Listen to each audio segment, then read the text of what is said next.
New at 5, time is ticking for people who live under the Marquette Interchange to pick up their things and move. In 2 weeks, the state hopes to have what's known as Tent City clear. Our Tony Atkins went there today to check on the progress.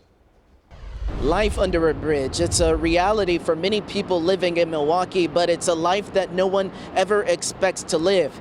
Now people here at Tent City have 2 weeks to find a new place to stay. For the past 5 months, CJ, who didn't want to give us his last name, says he's lived inside of Tent City.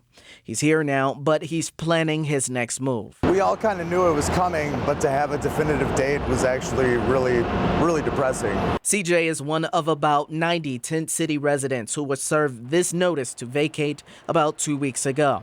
With their deadline to clear out just 2 weeks away, many of the tents remain. What do you think will happen?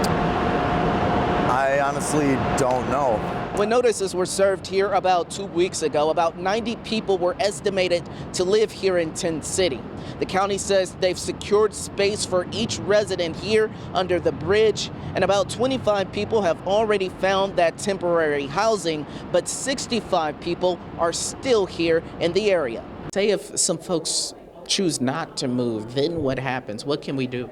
Sure, we're not anticipating that's going to happen too much. County Housing Administrator James Matthew says he doesn't see a big law enforcement presence as they approach the deadline. The next couple of weeks, we'll be working in partnership with the DOT and other groups. I reached out to the Wisconsin Department of Transportation about the issue. They say if residents continue to live in Tent City beyond the 31st, that citations could be issued. CJ says he's hopeful county options eventually lead to permanent housing as people continue to make their way in and out of Tent City. You notice people moving away? A lot, yeah. A lot of people. But at the same time, we're still getting new people flooding in.